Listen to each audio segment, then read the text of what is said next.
Bayan, walang tigil ang pagpapadala ng tulong ng ating mga kababayang Cebuano at maging ng mga taga-iba pang lugar sa mga naapektuhan ng magnitude 6.9 na lindol sa Northern Cebu.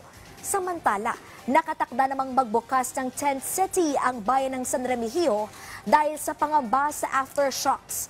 Yan ang ulat ni Jessie Atienza ng PTV Cebu. Live, Jessie!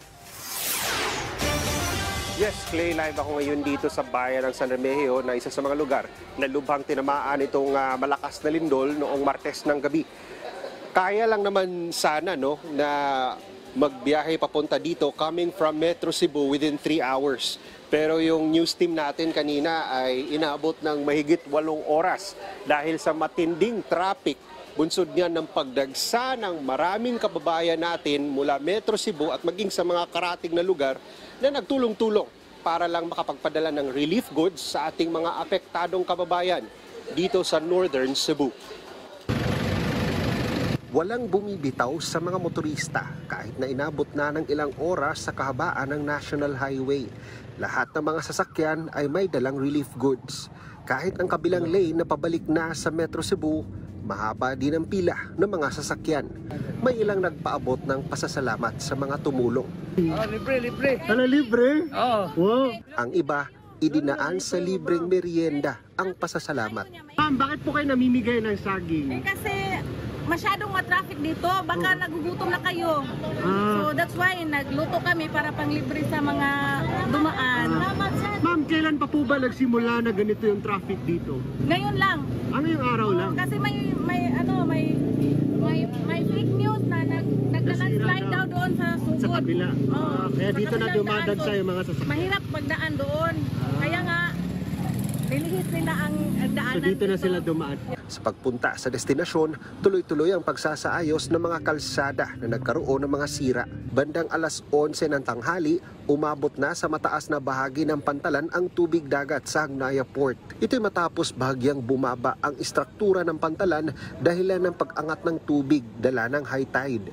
Sa ngayon ay operational pa rin ang pantalan.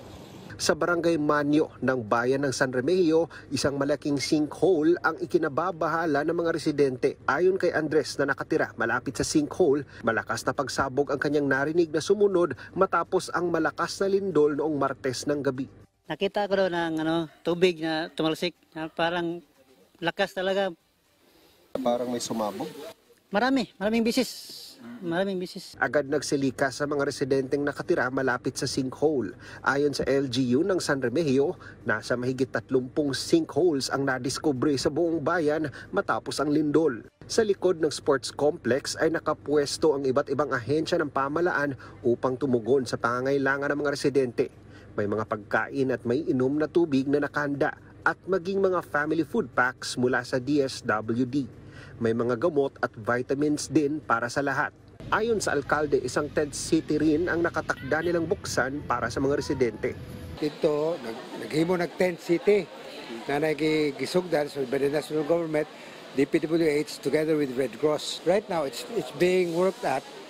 We have about half a hectare din to kura ng mga tents. So hopefully by tomorrow, by latest tomorrow, nanay mga tents din Clay, pinagbigay alam sa atin ng LGU ng bayan ng San Remigio na nasa 500 tents yung kanilang planong ihanda at buksan sa publiko itong kanilang tent city. At ipinagbigay alam din sa atin ng alkalde na umabot na rin sa 16 yung total casualties nila dito, bunsod nga ng pagtama ng malakas na lindol. But rest assured, ayon sa LGU, magbibigay sila ng financial assistance kasama ang national government para sa mga pamilya ng mga nasawi. So makikita nga rin natin ay meron ng supply ng kuryente dito sa bayan ng San Remigio at sa ngayon ay inaayos din nila yung kanilang linya ng mga water system dahil nga sa medyo mahina daw yung daloy ng tubig dun na lumalabas sa kanilang mga gripo. Sa ngayon, Clay, ay pinag-iingat pa rin ang lahat dito sa Northern Cebu dahil patuloy pa rin nararamdaman ang malalakas at mahihina na mga aftershocks. Yan muna ang mga huling balita mula dito sa lalawigan ng Cebu. Balik sa inyo dyan sa studio. Clay. Maraming salamat at ingat, Jessie Atienza ng PTV Cebu.